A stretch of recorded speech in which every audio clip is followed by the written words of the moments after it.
પછેગામ નિજ મંદિર પ્રવેશ મહોત્સવમાં જ્યારે ભવ્યથી ભવ્ય આયોજન થતું હોય, ભારતભરમાંથી આવતા હોય, ત્યારે સોશિયલ મીડિયામાં ખૂબ પ્રસિદ્ધ થયેલાઓ ઇન્ફ્લુએન્સરો આપણી સાથે ઉપસ્થિત છે, જે પોતે અહીં લાવો લેવા આવ્યા છે, આ સાનિધ્યમાં પોતે ધન્યતા અનુભવવા આવ્યા છે. ત્યારે સીધી વાત એમની સાથે કરીએ. બેન, આજે પછેગામમાં આવું આયોજન થતું હોય અને આપ સૌ અહીં પધાર્યા છો, કેવી અનુભૂતિ થાય છે?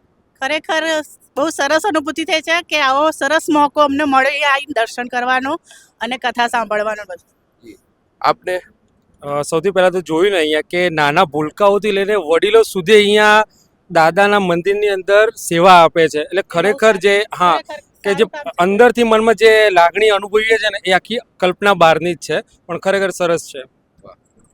બસ કંઈ નહીં, મુરલીધર દાદાના સાનિધ્યમાં આવ્યા પછી મન એકદમ હળવું થઈ ગયું છે અને અહીંયા એકદમ આપણે કહેવાય ને કે શાંતિની જે અનુભૂતિ આપણાને થાય એ થઈ છે. તો બધાને મુરલીધર દાદાના આશીર્વાદ મળે અને આપણે સૌ આવી જ રીતે સારા સારા કામ કરતા રહીએ. ભાગ્યશાળી છીએ કે અહીંયા આવવાનો આપણને મોકો મળ્યો છે. મુરલીધર દાદાના આશીર્વાદ બધાને ફળે. અહીંયા આવીને ખરેખર બહુ જ મજા આવી. ખાસ અમરદીપભાઈ અમને ઇન્વાઇટ કર્યા તો એમનોય થેન્ક યુ, કેમ કે અહીંયા આવો લાવો બધાને નથી મળતો, તો બહુ જ મજા આવી. કઈ દેખાનું જય મુરલીધર દાદા કહેતા. મુરલીધર મહારાજનો નવું મંદિરનો નિજ પ્રવેશ છે, તો બહુ આનંદ થયો. અને જ્યારે ઇતિહાસ જાણ્યો એમનો કે સ્વયં ભગવાને પોતાના મુખમાંથી અર્જુનને મૂર્તિ આપી હતી અને એમની પ્રાણ પ્રતિષ્ઠા અહીંયા થવા જઈ રહી છે, તો ધન્યતાની તો વાત જ અલગ છે.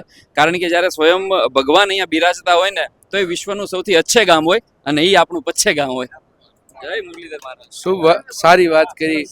અછે ગામ ઈ આ પછે ગામ, એટલે પોતાનો રાજીપો વ્યક્ત કર્યો. અમરદીપભાઈનો પણ આ માધ્યમથી આભાર માની કે એમના ક્ષેત્રના એ દિગ્ગજોને અહીં આમંત્રણ આપી અને એ લોકોને પણ ધન્યતા અનુભવી નવા એપિસોડ સાથે.